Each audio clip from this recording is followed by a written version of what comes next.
Hey folks, Studio here. Let's go ahead and talk about Poppy. Now, because of Worlds going on, because of all the excitement of, the many different games and dramas and all that going on, I don't actually have that many good games. I've kind of pulled what I could from recent tournaments. I could go farther back. I don't have access to the Worlds replays. I'd have to use the stream replays, which I think I might be violating a law if I did that because I'd also be using all the FaceTime and all that. So let's not possibly violate a law. But this is a dumb solo queue game. It is a very dumb solo queue game. This is about 1800 elo, so platinum, a very high percentage of like the top. This is good players if you go by solo queue rating, but things I like to say about solo queue is that it's always super dumb, super just god awful.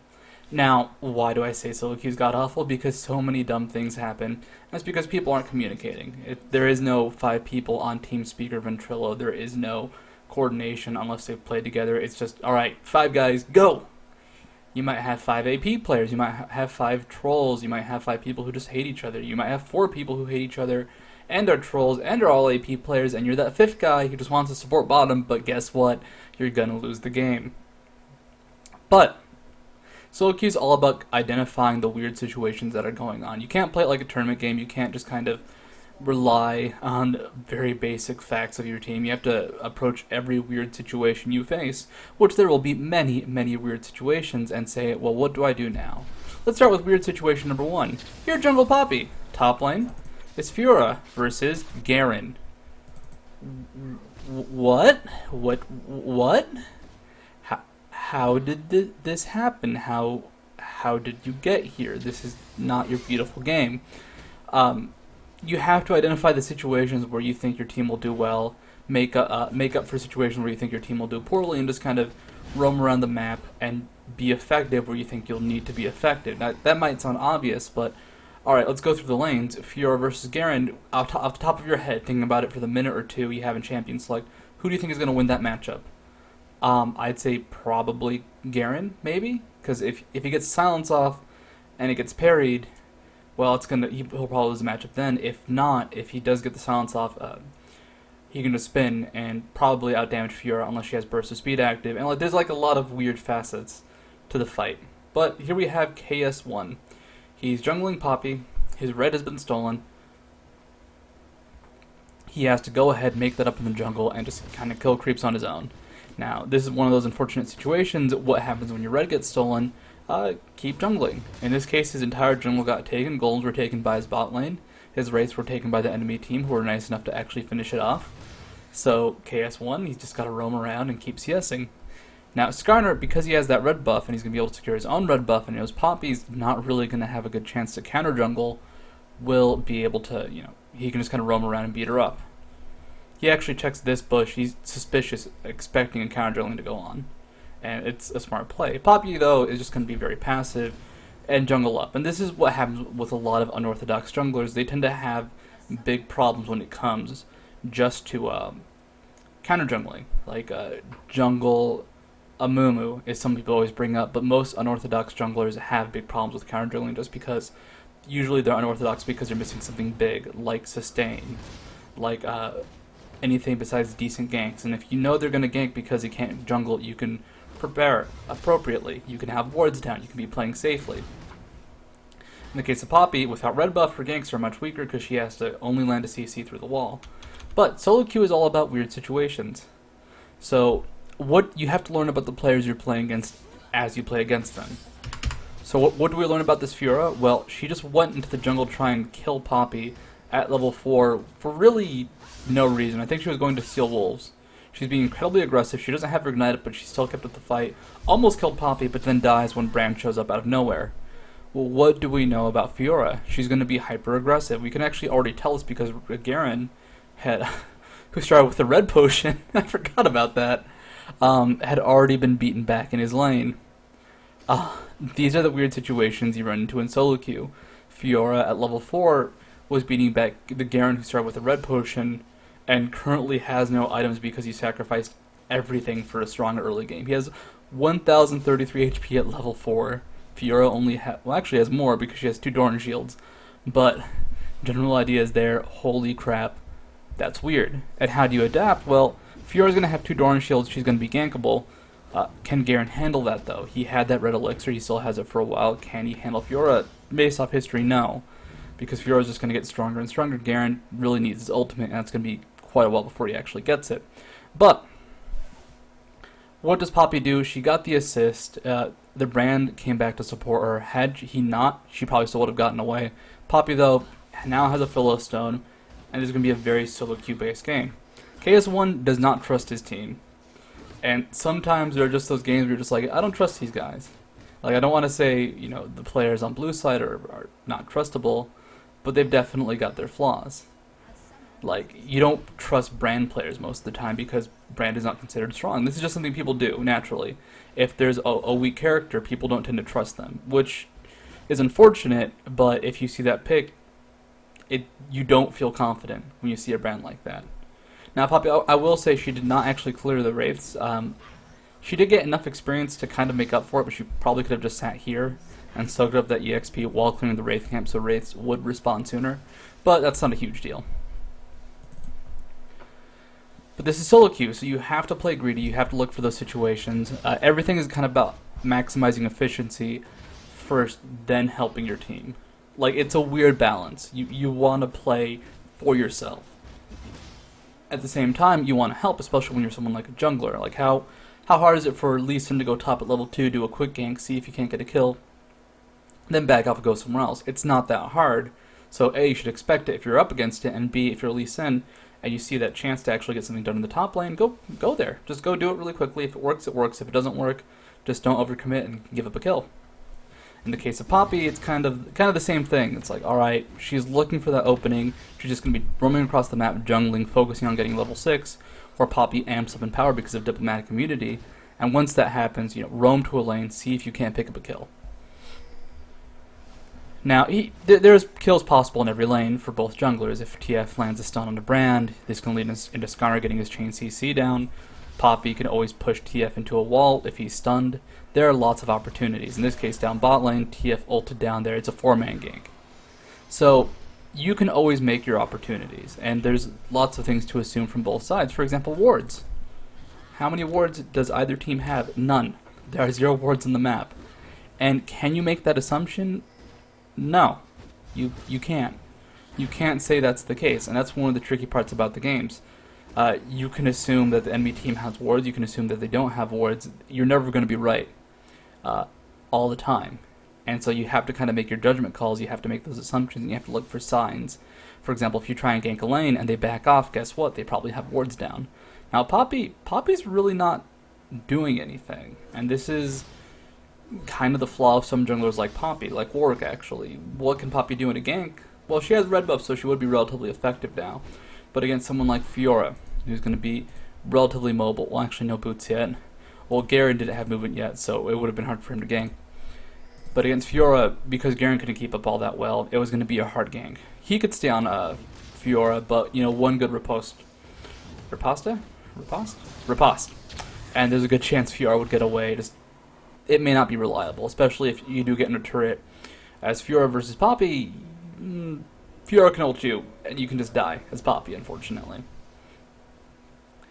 And it's just looking for those openings. Mid lane, I'd say that's the most reliable place for a gank, just because with Brand stun into Poppy, it's a lot of burst, and most people would die instantly in that case.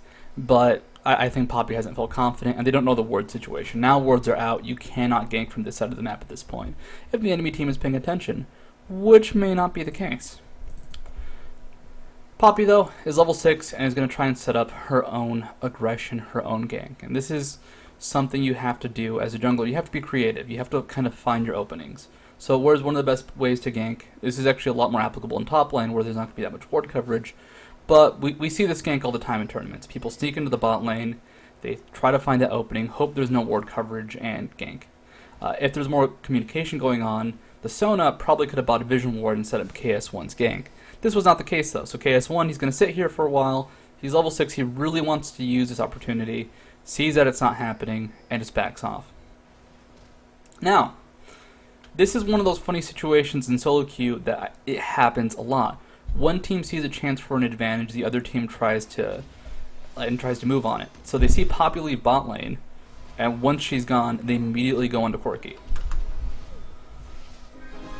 Now, Poppy casually shows up and instantly kills Taric, and now it's going to be a 3v3 as Twisted Fate shows up.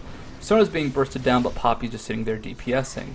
And this is one of those situations where, clearly they should not have kept chasing. I mean, Poppy's just killing everybody.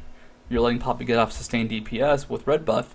You're slowed, you're not escaping, and she had her ult up, so there was no CC that was going to stop her. So why did that go so poorly? Red team, someone saw the opportunity to go for a fight. They saw Poppy's just left the lane. We might be able to find that opening. And this is one of the big things about solo queue. Like I said, no communication. There is no shot caller. Everybody is making their own plays, but when you make your own play, you affect the entire team. So what happened there? Poppy wasn't far enough away. Poppy was right the hell over here. She turned around and just turned the fight around, made it a 2-for-1 exchange instead of what would have been a 2-for-0 or 1-for-0. Now, how could they have stopped that? Well, wait for Poppy to get farther away. Make it so when Poppy shows up to instantly kill Taric, they're not just sitting there because Sona ulted them. And, it was an actual team fight. And you have to realize that whose fault was it? Well, somebody started the play, but everybody followed up. And that's the big thing about solo queue. It's very easy for people to blame others. Sometimes people do make mistakes. There is no doubt about that. People will screw up all the time. But the big thing is, when one person makes a call, and if you decide to follow through with it, if you decide to say, hey, I have to help them, which I will say most of the time is going to be the best recourse, if it was a bad call, you followed the guy. So in this case, Taric, Graves, Twisted Fate, Skarner all went in for that kill. It was not a good kill. Now back to Poppy, she's still sitting at prone ganks. She's trying the same gank she tried before. Hide in the bush and just, try and go for the kill. Garen, though, not confident in his ability to actually stay alive at the turret and backs off. But Garen, backs off himself, and now the gank is being set up. This is a very silly gank. I love this gank because it's just almost ludicrous as to how random it is. And they get the silence off, they get the ignite off. Fiora actually has a bit of fight in her, but she can't really ult Garen with all those creeps around, and her ult's still on cooldown anyways. Poppy's chasing. Can they actually get the kill? Can they actually get the kill? Yeah, kind of. A 1-for-1 exchange, but there's an assist. And that was just a very solo queue style gank. Now the reason I say it's solo queue style is, if you were in a tournament, there'd probably be at least one ward in these two spots. When the jungler showed up top, Fiora would have just ran the hell away. Because a 2v1 is almost impossible to win unless you're incredibly far ahead.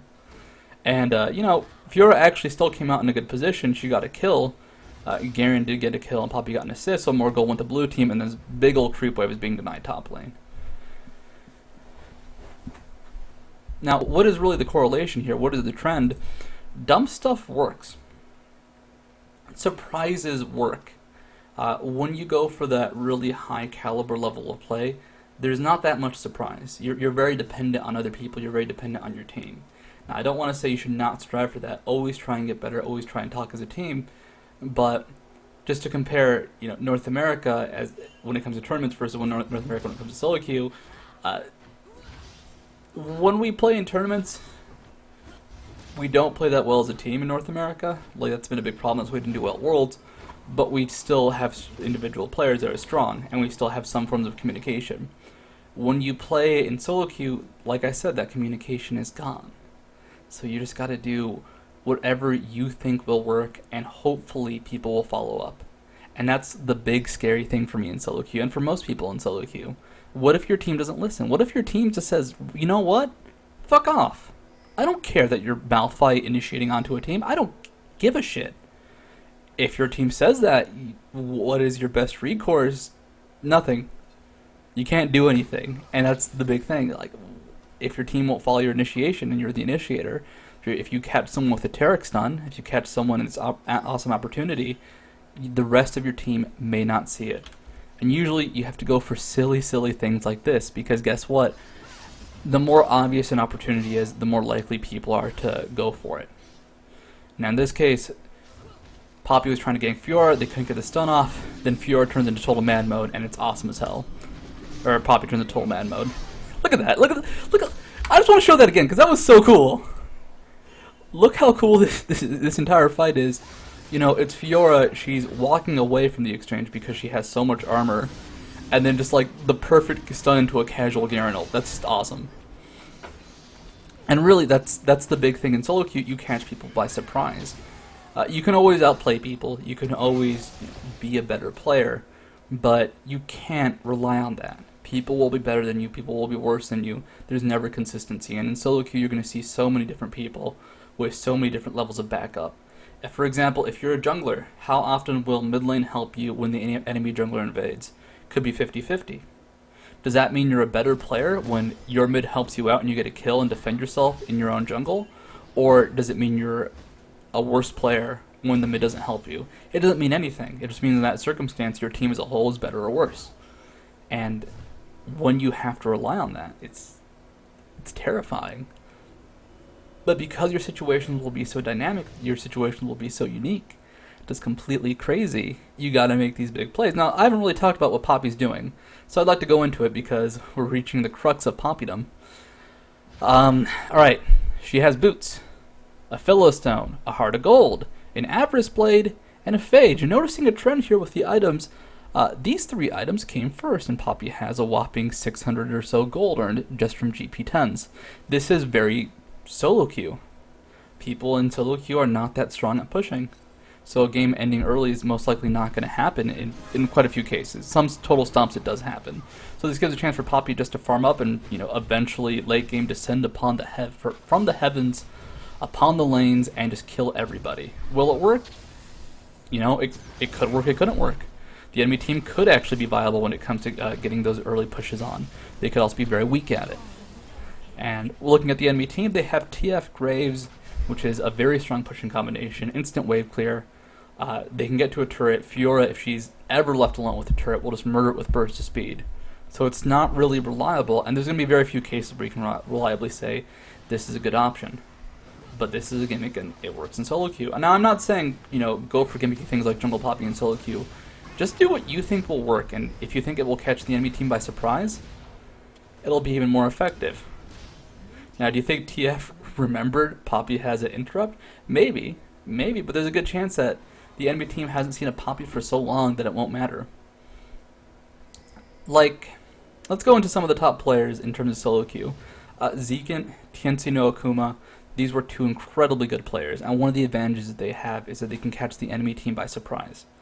So, Zekint used to play a lot of Toppy. And I love Toppy, it was hilarious, but it's not the most reliable thing. I've never seen it played in a tournament. It has been banned against Zekint before, though. Now, what makes Toppy so scary in solo queue is people don't know what to expect. They don't know her burst damage. Her burst damage is incredibly good.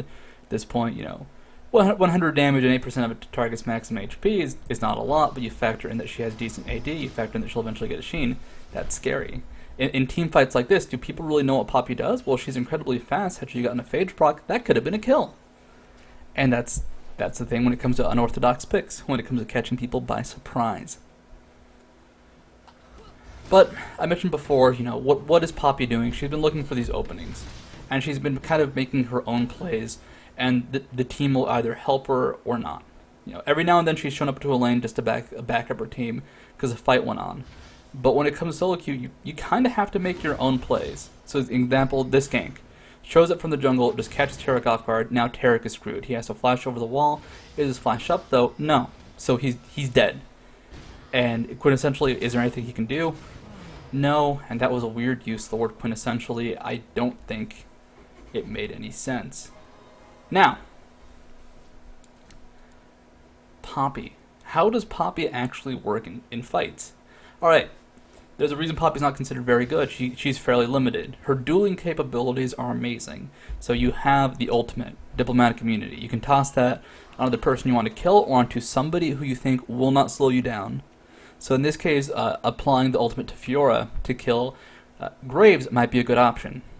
Because if the damage is high enough on Poppy, she can instantly burst down Graves and then fight someone else. Fiora's not going to have any CC of her own. She doesn't have a Fate. She only has a Ghost Blade. And I believe is building another Brutalizer, so she'll have high damage, but she won't have instant CC to stop Poppy. So in team fights, that's going to be your best option, to either go for Graves and just burst him down herself, or to go for Fiora and then chase down Graves, or someone like Graves, squishy, so like Twisted Fate. And that's really an important decision you have to make. If you see Taric use a CC, ult him. If you see that TF has his card down, ult him. In this case, Poppy can ult Taric, but it's not really going to provide that much damage. Now, though, Graves doesn't have any CC, doesn't have any backup of his own. His smoke screen might be down, but she's in that chasing capabilities, and what can she do? Just walk up and try to kill him. Does it work, though? No, the smoke screen at the last second is actually going to be enough, especially with that Taric heal. And it turns into a double kill. Now, I want to just kind of show in slow motion how close that looked. This is a big problem in solo queue. I said Poppy was mostly making her own plays. If you expect these big plays, these big aggressive dives to come out, they're super punishable. So, just slowing it down, the ultimate goes out onto Graves. So, his quick draw is on cooldown.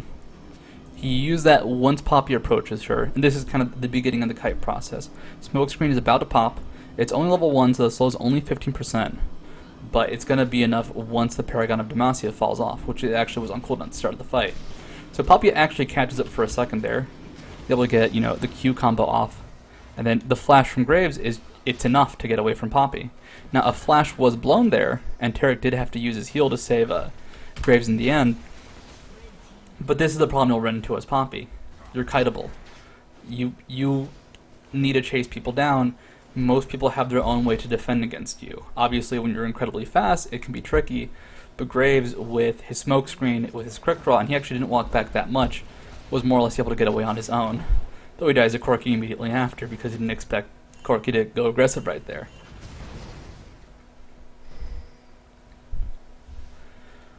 But this is the thing about solo queue, because people are disorganized, you can do things like that. That gank would have worked had Taric not gotten a heal off. It might have actually just been a 1-for-1 exchange. Not that great when you feed the enemy carry a kill, even if you get one yourself, but it would have worked out decently still. So, I don't want to say rely on the enemy team being bad. You can't do that. But if you think they're disorganized, if you think they're not in position, you can try and exploit that. It's going to be risky. It's always going to be risky when you do something like that. It might work, it might not work. If it does work, go for it. But these are kind of the things you have to think about in solo queue. Now, it could even work in tournaments, because when you make a risky play like some aggressive dive nobody expects, well, nobody expects it. And when players are caught out of position, and if they don't have a backup plan, they tend to die. Like Graves there, that could be a Graves in any situation. That could be a Graves being played by Wai Xiao. It could be a Graves being played by Doublelift. If the Poppy catches Graves on his own, and Graves is not near a wall he can jump over, chances are he's going to die, regardless of who's playing him. And that's the big exploit that happens in tournaments. Eventually you just see people get caught off guard and die. And it happens randomly, it happens suddenly. In solo queue, you get more opportunities. I'm just going to say that. Now, this is Poppy at her finest. It's a 1v1 duel. The other guy does have cutting capabilities, but the burst was high. If Poppy felt very aggressive or had gotten a lucky Phage proc, she could have chased down that Twisted Fate and just, gone crazy. It's okay for this game to be passive for Poppy, though, because she does have 3 GP10 items. She has very decent damage at this point, just with her base stats. Once those GP10 items start kicking in and she finishes off her Triforce, that damage is just going to go way up, and she might be able to burst down, preferably someone like Twisted Fate, very early in a battle. Now, Poppy, of course, is relying on her team to at least survive until she can be strong, but because Poppy's been so aggressive in making her own plays, it seems to be happening. Garen, for example, is 260, but he's enough of a meat shield where it might actually work. Now, I said Poppy's been making her own plays. That doesn't mean you can't back up your own team. At this point, they saw Taric was caught off guard. They see Graves out of position, but they decided, screw it, go for Taric. He's that easy kill. So, the bot lane was able to catch off Taric on his own. At the same time, Garen gets caught out, and it's kind of one of these weird trades. But they saw Corki retreat. They don't know where Skarner is, but they assumed he's not nearby. Bran gets his burst off, and they go for this aggressive play. And this is kind of the one thing you have to know about in solo queue is when people look out of position, trying to exploit that so quickly. Now, how quickly did this fight turn into Garen being caught out of position as he did something silly, trying to go around for this dive while being spotted by a Twisted Fate ult? How quickly did this turn into a good fight for blue team? So he's Garen, he's running to his team, the flash is blown by TF, and they decided to keep going aggressive. And I don't think they realized that their team wasn't backing them up. Both Fiora and Twisted Fate were doing this. Twisted Fate does die to the Poppy very quickly. Fiora's trying to go aggressive, but the exhaust from Sona is enough to mitigate a lot of that damage. The Sona ult is also enough to mitigate a lot of that damage, and Poppy gets a double kill. Now, whose fault was that? Whose fault was that for going in like that?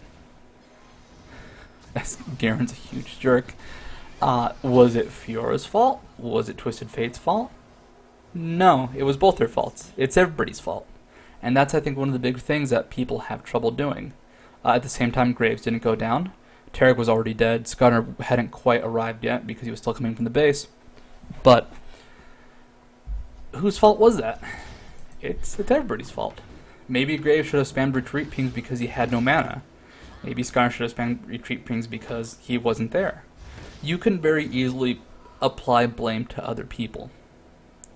And this is why people are huge jerks, because it's so easy to shift that blame.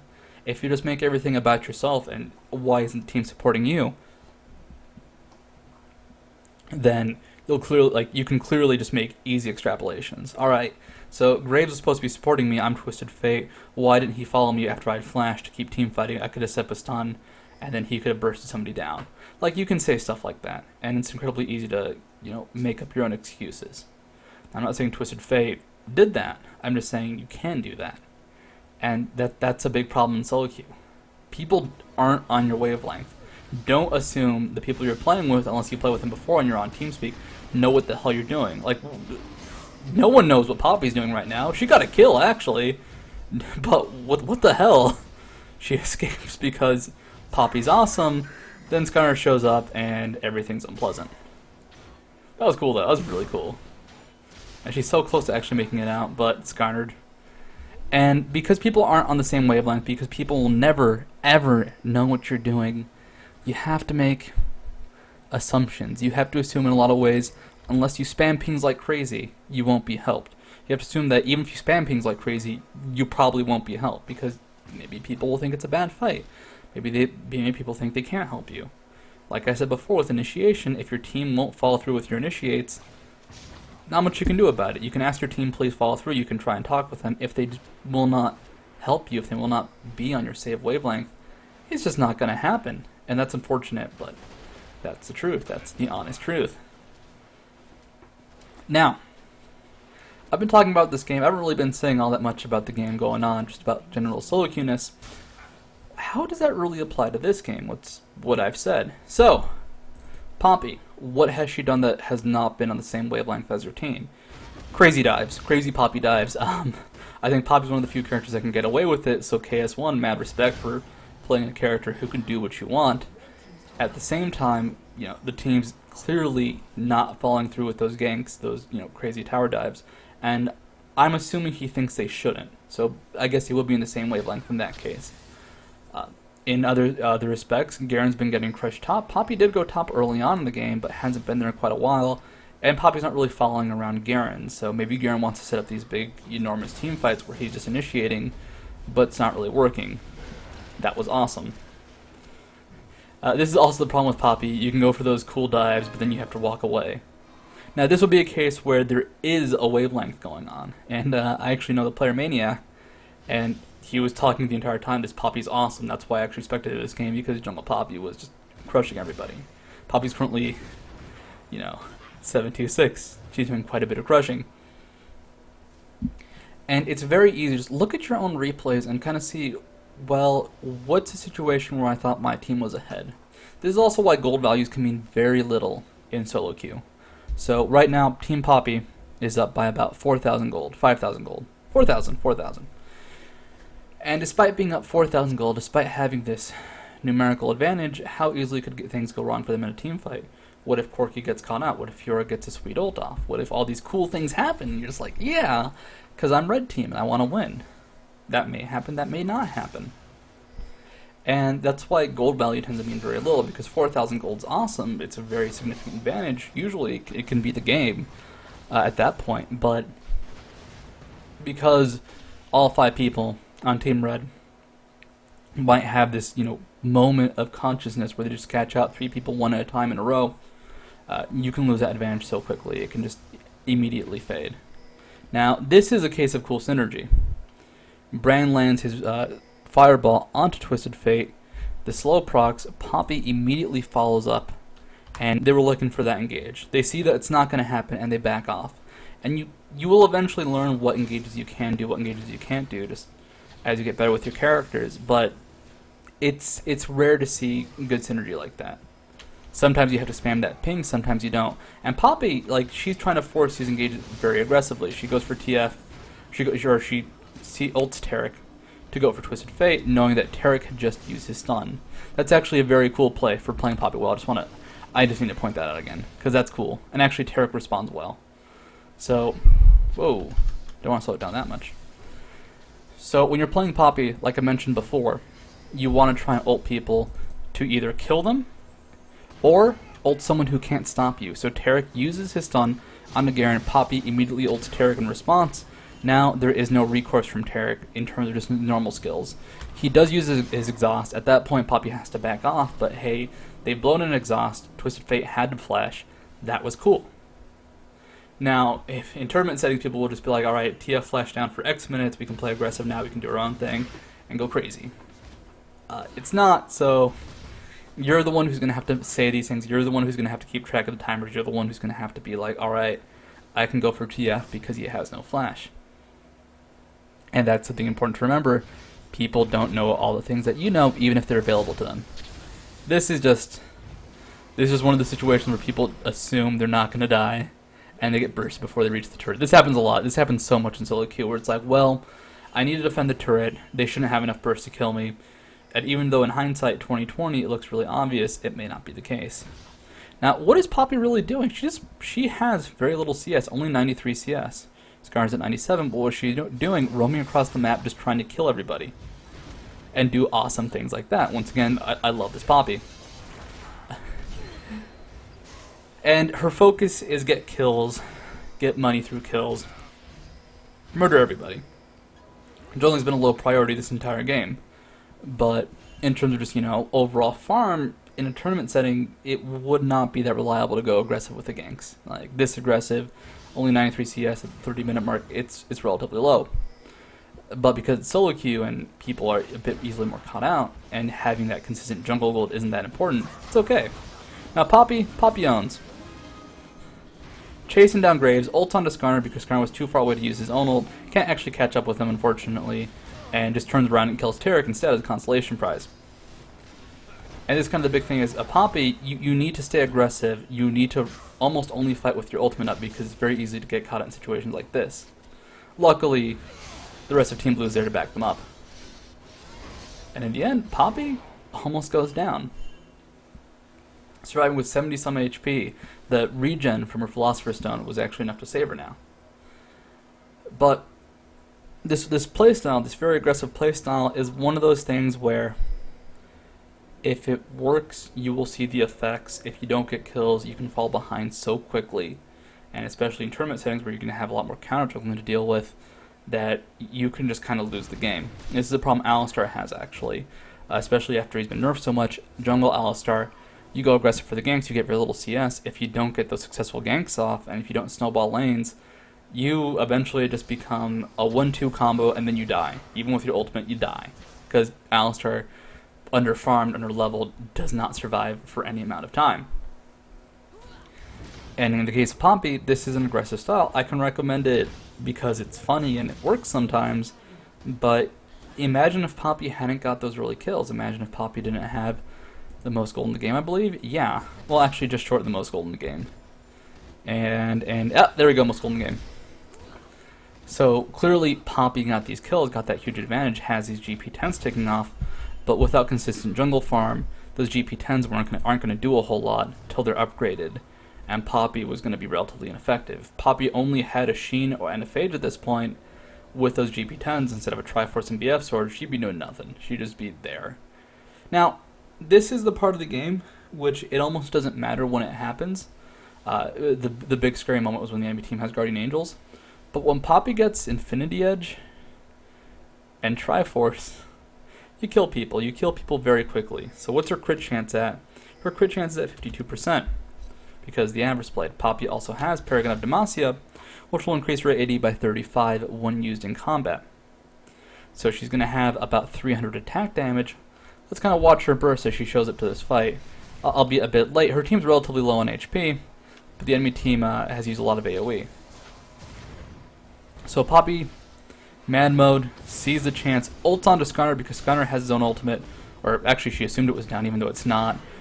Takes out Twisted Fate very quickly with an auto attack. At this point, Skarner's at risk of dying, but path blocking prevents Poppy from actually doing anything. Maniac flashes forward to try and do something. Not sure what his goal was.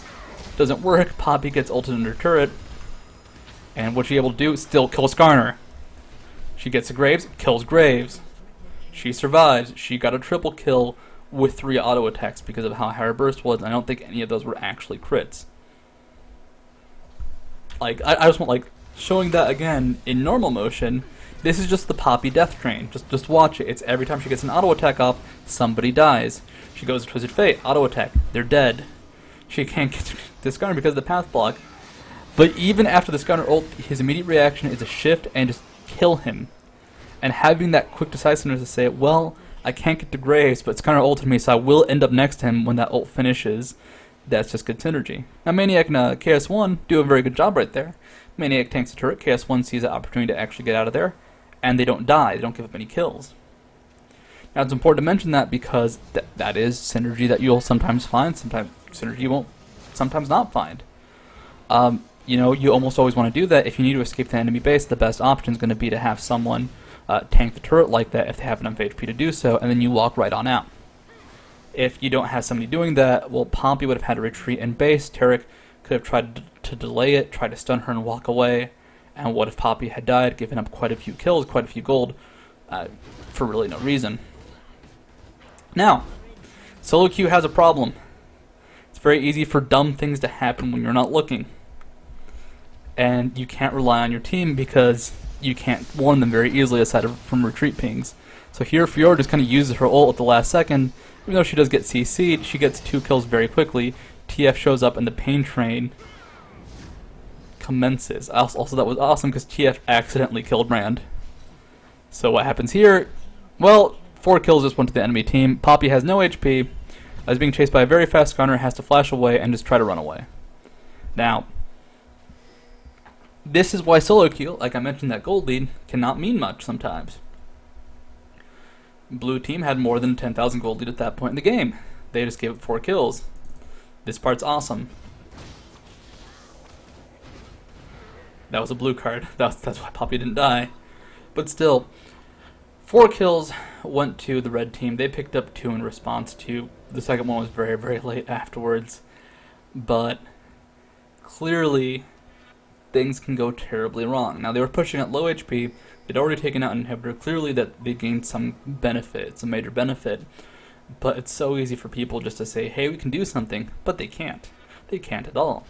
And this actually goes, once again, back to an orthodox pick. So Fiora, what's that big scary thing? Her ultimate. It's going to deal a lot of damage. 730 per strike. So 730 base against people that low, those strikes were killing them outright. And when you actually think about the situation, was it easily avoidable? Yeah. Yeah, well, okay, actually, I don't know if you guys saw that. Check out this creep block. This creep block and a creep. Look at it. Actually, this guy's sliding. What the hell's up with that guy? Look at it. Look at it. He shows up here, and then he gets stuck on that guy, and he's trying to kill them, and then he just freaks out. He doesn't know where to go. What the hell? What's he trying to do? This creep's died. They move forward, and he's still being blocked briefly. All right. Sorry. Too much fun with that one. But people didn't expect the Fiora initiation, the Fiora damage, and we saw the end result. Just kills being picked up.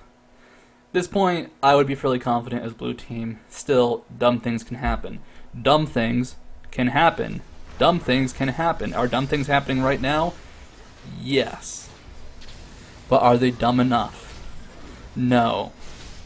Because Poppy's farmed out, Poppy didn't get bursted down, Poppy's able to ult Taric, kill, focus down Graves. Fiora does actually get a lot of damage off, and this fight's getting very scary right now for Team Blue. However, Corki's still alive, and Poppy is absolutely insane. As she kills Fiora, Blue Graves is Guardian Angel, and now is just on this murderous rampage where Taric, Taric just doesn't want to live anymore. And there he goes. Good for him. Now, am I going to say always play Poppy because this will work? God, no. No, no. But find your niche. Find that cool thing you like to do. Find that weird unorthodox pick, because you know what? It might work. And you don't have to play traditional in solo queue because people, this isn't a tournament setting. People are not going to be expecting that Poppy. People are not going to be like, alright, they have a jungle Poppy. Counter jungle here, here, here, and here. When we see our ultimate is up, we'll play this defensively. As long as we have Reverie, we can always stay away. No, people don't do that. In solo queue, they're going to go for those attractive fights. They're going to go for what looks cool. And what else have I mentioned? You have to make your own openings. This can be really difficult in some situations. Sometimes you can just play well and outplay the people you're playing against. Sometimes you can't. And that is the thing about solo queue. It's dynamic situations. I mean, Team Dynamic, actually just reference them. They were considered a solo queue team in a lot of respects for quite a long time, and it matches their name because in solo queue you run into the weirdest situations. And you have to learn, you have to adapt. Now, obviously, everything can't be presented the same way. For example, if at the 10-minute mark, looking at the goal between Garen and Fiora, Garen's at 2100, Fiora's at 2700. Had Fiora been farther ahead, had Garen been farther ahead of Fiora himself, the entire dynamic of the game changes. Garen goes from this crazy guy who's initiating and committing suicide to someone who might be a bit useful. Fiora will just, kind of disappear from the face of the game. This is hilarious to watch, actually. I never saw that. That was awesome. But still, the dynamic can very quickly change.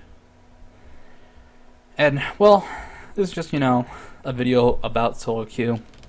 Because World is going on, which means none of the teams are playing. And, well, that's all for now. Adios, folks.